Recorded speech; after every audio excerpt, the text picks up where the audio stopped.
Hello student. तो आज हम लोग देखने वाले हैं कि सॉफ्टवेयर में मेंटेनेंस क्या प्रोसीजर होता है। क्योंकि अगर हम सॉफ्टवेयर की बात करें तो सॉफ्टवेयर में मेंटेनेंस वर्ड आपको शुरू में कंफ्यूज कर सकता है।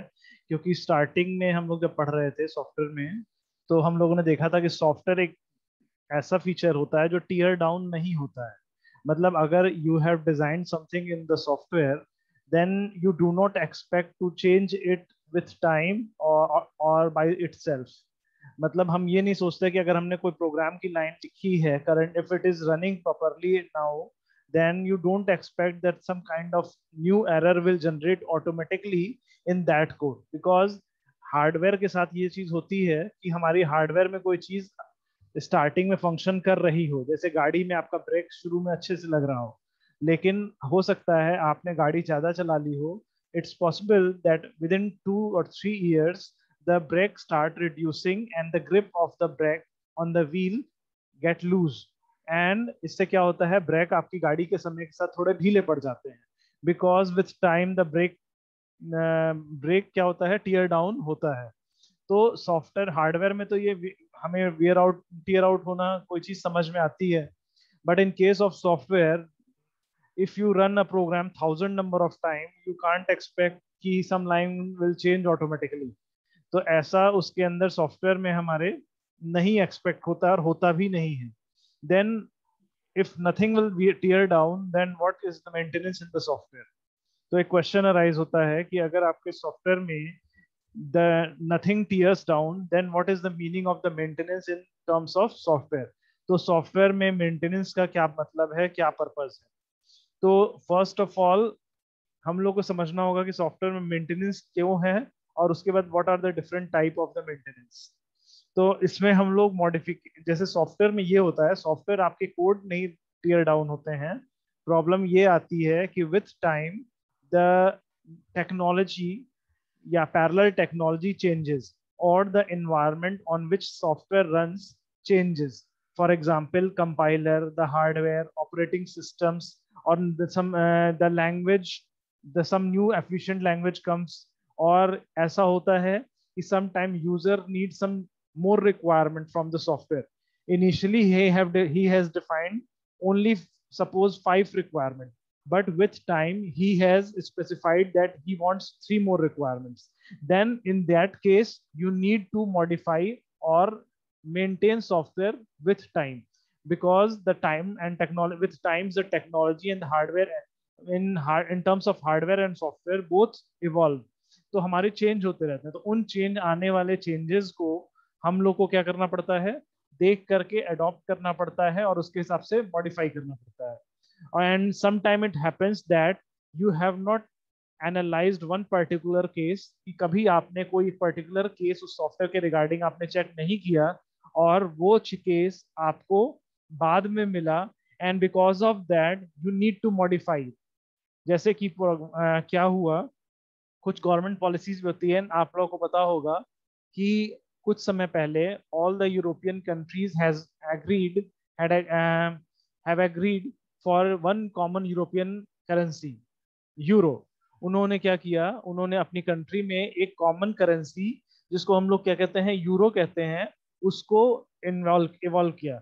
तो जब उन्होंने ये रेडी किया तो यूरोप की जितनी भी यूरोप की कंट्रीज थी, all have to modify, all the banking companies in the Europe had to modify their software to meet the need and to satisfy the requirement of a new currency।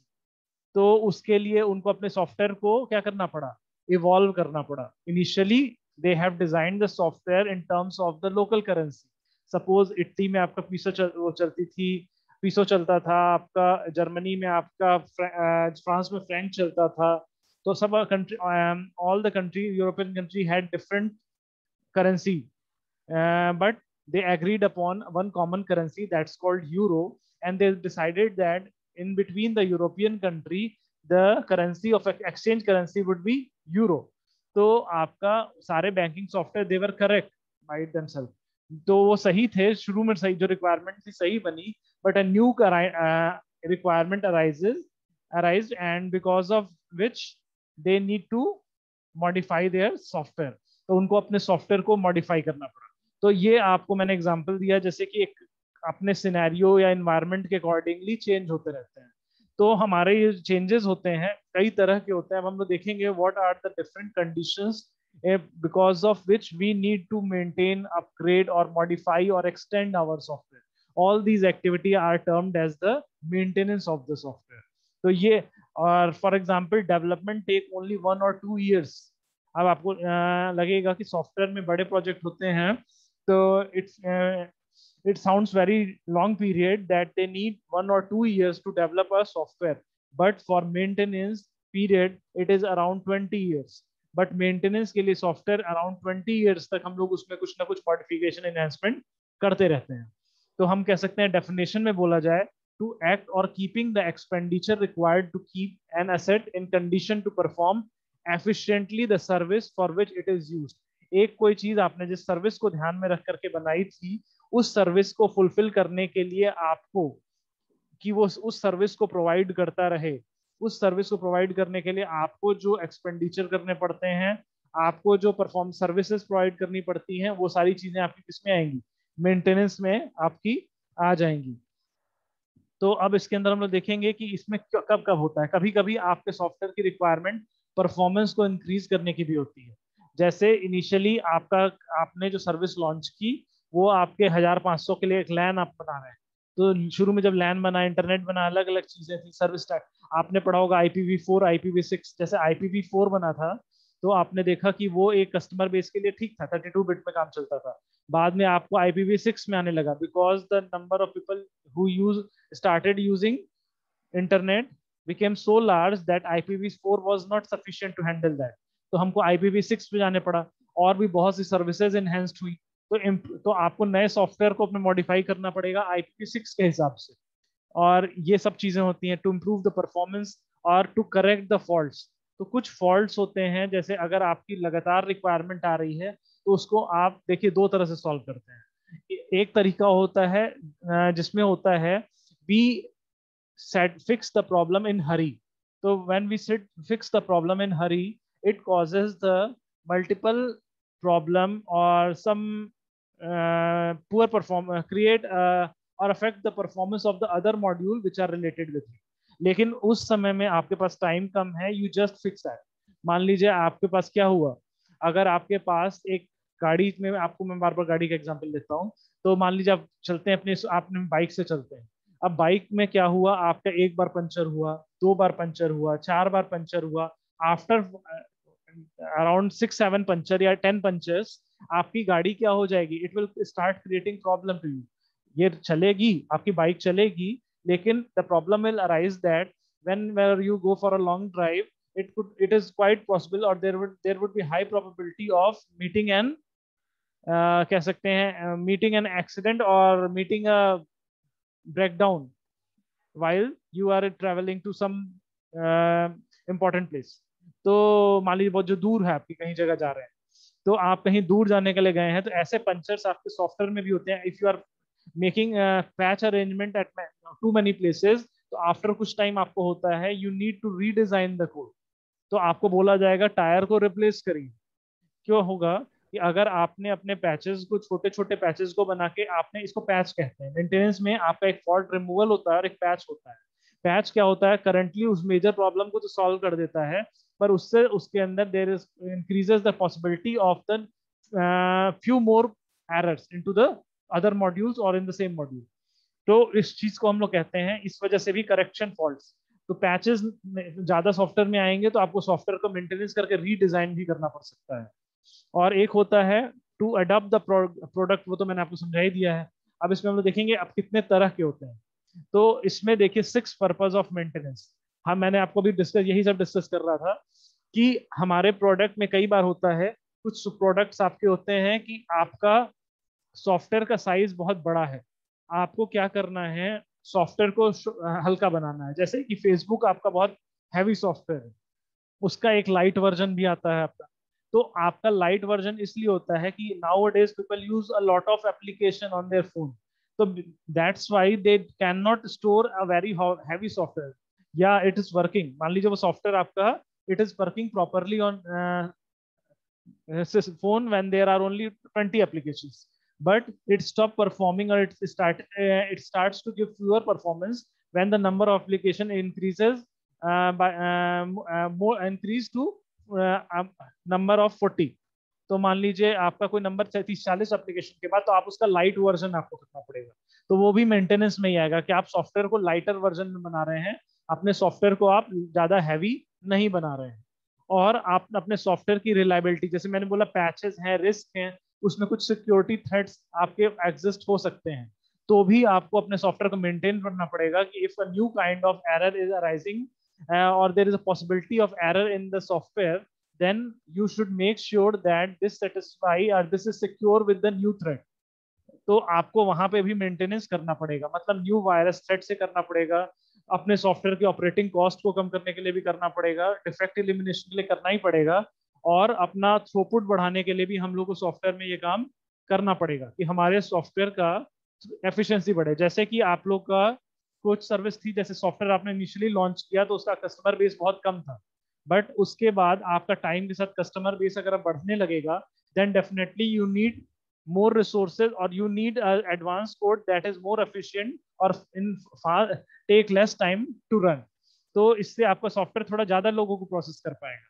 तो देखा करिए आप लोग के banking software भी time time के साथ में अपग्रेड हो जाते हैं, और उनमें आपके सॉफ्टवेयर फोन पे भी सैमसंग या आपका कोई भी फोन होता है, तो आप उसको समय के साथ उसमें आप बोलते हैं new software update is available, do you want to download it right now और नॉट। और व्हाट्सएप भी करता है, सभी अपने अपडेट्स देते हैं, क्योंकि सब ये बड़े कस्टमर बेस के साथ डील कर रहे हैं, और इनको टाइम के साथ में कुछ कुछ अपने फंक्शंस को मॉडिफाई करके ज्यादा एडवांस वर्जन उनको सामने के साथ लाना पड़ता है। तो ये तो आपके सारे हो गए फेलियर अवॉइडेंस। अभी कोई चीज, जैसे मैंने बोला आपकी गाड़ी में 5-10 आपने पैच अरेंजमेंट किया हुआ है, तो वो अभी चल रही है, आपकी चलेगी भी कुछ समय, लेकिन quite possible you will meet with the more breakdowns when you travel with the same bike. तो आप बेटर होगा कि अपनी ट्यूब को ही रिप्लेस करें। तो वही चीज सॉफ्टवेयर के साथ तो चल रहा है, लेकिन इसमें इतने पैचेस आ चुके हैं कि अब आप उसको मॉडिफाई करेंगे, तो ये सब मेंटेनेंस में आ गया। अब हम लोग के मेंटेनेंस के टाइप क्या क्या होते हैं इसको देखना है। तो मेंटेनेंस के जो हमारे टाइप्स हैं 4 हैं आपके। There are 4 maintenance type: corrective maintenance, adaptive maintenance, preventive maintenance and perfective maintenance. तो मैं इसमें देखता हूँ, सबसे हम लोग बॉटम से शुरू किया। करेक्टिव मेंटेनेंस आप लोग जानते हैं कि करेक्टिव मेंटेनेंस में आपके सॉफ्टवेयर में कोई भी आपको एरर मिली बाद में, कि आपकी डेटा प्रोसेसिंग एरर मिली या सिस्टम परफॉर्मेंस एरर मिली, जैसे आपकी सिस्टम परफॉर्मेंस एरर है, जैसे विंडोज में भी लगातार अपडेट आते हैं, अगर कहीं पे आपका सॉफ्टवेयर परफॉर्मेंस नहीं दे पा रहा है या उसकी प्रोसेसिंग में कुछ एरर आ रही है, तो इस टाइप की सिचुएशन में आपको आपके प्रोग्राम में कोई आप लोग का क्या होता है, कुछ जगह पे आपकी कोडिंग में एरर है, डिजाइनिंग में एरर है, लॉजिक एरर है, तो डिजाइन रिलेटेड एरर या लॉजिक रिलेटेड एरर कुछ भी होगा, तो that's are called the corrective maintenance. तो ये सारे आपके किस में जाएंगे?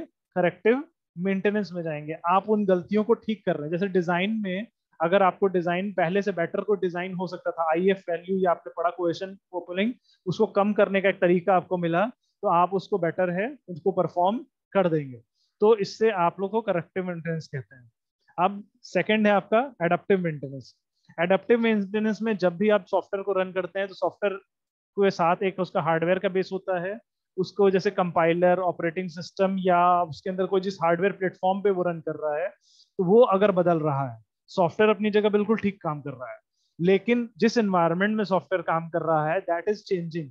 तो मान लीजिए आपके यहाँ पे कोई आपका आया कि, जैसे मैंने आपको अभी यूरो का एग्जांपल दिया था, यूरोपियन कंट्री वाला, उसी तरह मान लीजिए कि अगर विंडो आपका जो कंपनी मार्केट में एंड्रॉयड आ गया, तो क्या हुआ, पहले बहुत से सॉफ्टवेयर थे जैसे एक्रोबैट रीडर या ये सब चीजें वर्जन थे, ये आपके विंडोज के पूरे फुट प्लेटफॉर्म पे रन करते थे, पर अब उनके मोबाइल वर्जन भी आते हैं।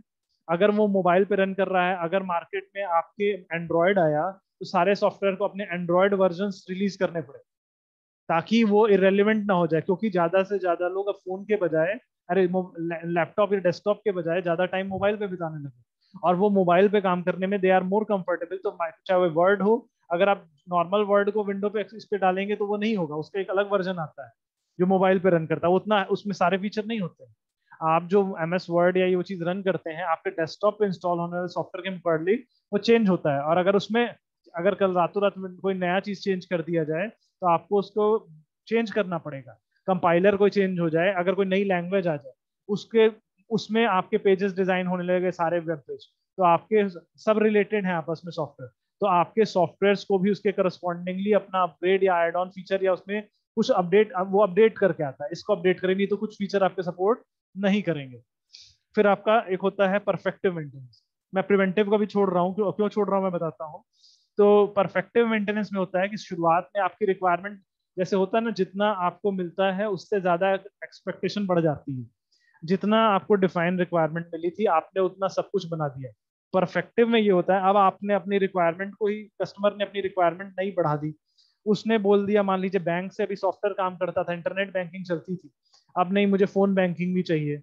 अब मुझे फोन, पहले फोन पे ऊपर PPF LIC सब सब नहीं होता था, बाद में उसी बैंकिंग सॉफ्टवेयर से LIC भी मांगने लगे, उसी से PPF भी होने लगा, उसी से आप लोग क्या कह सकते हैं कैश चेकबुक भी मंगवाने लगे। तो सारी फीचर आपके सॉफ्टवेयर शुरुआत में बेसिक रिक्वायरमेंट को लेके जितनी भी थी बना दिया, बाद में क्लाइंट उसको और बेटर बनाने के लिए या और नई रिक्वायरमेंट देना शुरू करता है, तो आपको अपने सॉफ्टवेयर को नई रिक्वायरमेंट के हिसाब से मॉडिफाई परफेक्ट करने के लिए, कि ज्यादा सॉफ्टवेयर रन कर रहा है पर वो 10,000 लोग के साथ काम करता है, 1 लाख आप चाहेंगे अब मार्केट में सब 1 लाख को भी सपोर्ट कर रहे हैं, तो हम भी उसको 1 लाख पे सपोर्ट पे पहुंचा। तो ये चीज तो जिस तरह से कहते हैं एक्सपेक्टेशन कभी खत्म नहीं होती, तो सॉफ्टवेयर का मेंटेनेंस भी इसलिए खत्म नहीं होता।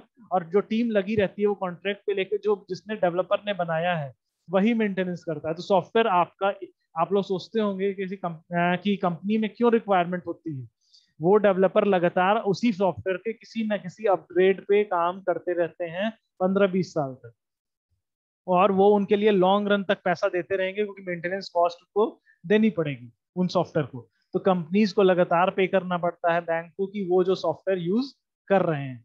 अब ये परफेक्टिव हो गया, ज्यादा रिक्वायरमेंट, नई रिक्वायरमेंट जो अलग अलग से आती रहती है। अडेप्टिव में इन्वायरमेंट से आती रहती है, इन्वायरमेंट बदलता है तो आपको अडॉप्ट करना है, जिस एनवायरमेंट में आप हैं उसके अकॉर्डिंगली आपको अडॉप्ट करना है, मतलब उसके हिसाब से बदलना है। अब लास्ट में आपको प्रिवेंटिव मेंटेनेंस बता रहा हूँ। प्रिवेंटिव मेंटेनेंस क्या होता है? प्रिवेंटिव मेंटेनेंस में आपका, आप सॉफ्टवेयर में क्या प्रिवेंटिव लेंगे, जैसे कि मैंने आपको बताया कि सॉफ्टवेयर में जब आप लोग बहुत सारे प्रॉब्लम्स आते हैं, जगह जगह आप फिक्स करते हैं। अगर आपके सॉफ्टवेयर में बहुत ज्यादा जगह पे कोड को डिजाइन किया गया है, फिक्स किया गया है, बस तो थैंक यू, एक सेकेंड, चल ठीक है, आपको लेके कुछ खुशखबरी। अच्छा, अभी आपको मैं बात करता हूँ। तो इसमें आपको क्या करना पड़ेगा, तो जब आपका परफेक्टिव मेंटेनेंस होता है, प्रिवेंटिव मेंटेनेंस भी होता है, जब आपने बहुत जगह पैचेस लगा दिए, तो सारे पैचेस को अब आप एक एक करके जब कर रहे हैं तो बहुत ज्यादा फिक्सेस हैं, तो वो डिजाइन करते समय नहीं बने थे, उनको मॉडिफाई करके बनाए गए। जब आप पूरा स्टडी एनालिसिस करके कोड डिजाइन करते हैं तो उसमें एरर कम आते हैं, लेकिन जब आप इस तरह पैच कोडिंग करते हैं तो वो आपके वीक पॉइंट्स बनते हैं, वो आपका अरेंजमेंट होते हैं और वो कई बेसिक्स गाइडलाइंस को फॉलो नहीं करते। तो जब आप किसी सॉफ्टवेयर में बहुत ज्यादा पैचेस हो जाते हैं, it's better to replace that code और रीडिजाइन दैट सेगमेंट और रीडिजाइन द सॉफ्टवेयर बेटर। तो ऐसा कंपनीज कम करना चाहती हैं, पर ये सॉफ्टवेयर में कभी कभी करना पड़ता है जब उसमें बहुत ज्यादा होता है। तो ये आपका हो जाएगा प्रिवेंटिव मेंटेनेंस। अब हम लोग इसमें से करेक्टिव मेंटेनेंस में तो आपका इतना था। अब मैं इसमें थोड़ा थोड़ा एग्जांपल बता दे रहा हूँ आपको, ताकि एक रिकॉल रिवाइज याद आ जाए। तो करेक्टिव मेंटेनेंस में क्या होगा, मैंने बोला अगर सिस्टम रिलेट आपका क्या हो जाए कि अगर सिस्टम परफॉर्मेंस एरर आ रही है या डाटा प्रोसेसिंग एरर आ रही है, तो आपका ये क्या हो जाएगा, करेक्टिव मेंटेनेंस है। तो मेंटेनेंस में आप लोग क्या करते हैं, इसमें आप लोग सारी चीजों को चेंज कर रहे हैं। जैसे आपके सॉफ्टवेयर जो चल रही हैं चीजें, सिस्टम प्रोसेस में प्रॉब्लम आ रही है, कुछ भी फॉल्ट आ सकता है, जैसे मशीन में भी आता है, कोई मशीन अच्छी खासी बनी, खराबी नहीं है, उसके किसी पार्ट में प्रॉब्लम आ गई तो उसको फिर से ठीक करना पड़ेगा। अब सॉफ्टवेयर में ऐसे कोड अचानक सडन डाउन नहीं होता है, लेकिन कभी कभी आपका डिजाइन कोड को आप देखते हैं उसमें कुछ प्रॉब्लम थी, लॉजिक को आप बेटर वे में डिजाइन किया जा सकता था, जिसकी वजह से प्रॉब्लम तुरंत नहीं मिलती सारी प्रॉब्लम्स, तो उनको आपको ठीक करना पड़ता है। एडेप्टिव में मैंने बताया आप जिस एनवायरनमेंट में रन कर रहे हैं उसी में चेंजेस आ जाते हैं। सॉफ्टवेयर हार्डवेयर जो आपका कर रहे हैं तो आपको एनवायरनमेंट के हिसाब से चेंज करना पड़ेगा। प्रिवेंटिव में मैंने आपको बताया कि प्रिवेंटिव में आप लोग बहुत ज्यादा पैचेस हो सॉफ्टवेयर में, तो आप बेटर होगा कि आप अपने सॉफ्टवेयर को क्या करें, न्यू पूरी तरह से रीडिजाइन करें या उसको रिप्लेस करें। अदरवाइज फिर उसमें प्रॉब्लम, अगर बाइक में भी जैसे आपको मैंने एग्जांपल दिया, अगर कोई इंजन में बार बार खराबी आ रही है तो it's better to replace that instead of repairing it all the time. तो बार बार उसको बनवाने से कम कॉस्ट में आपको रिडिजाइन कर देंगे तो वो ज्यादा आपके लिए सेफ होगा। और परफेक्टिव मेंटेनेंस में कि आपकी जितनी रिक्वायरमेंट देंगे आप उससे बढ़ती चली जाती हैं और आपको समय के साथ में उनको अपग्रेड करना पड़ता है। ठीक है, तो ये सारी चीजें आपकी हो जाएंगी मेंटेनेंस से रिलेटेड। तो ठीक है।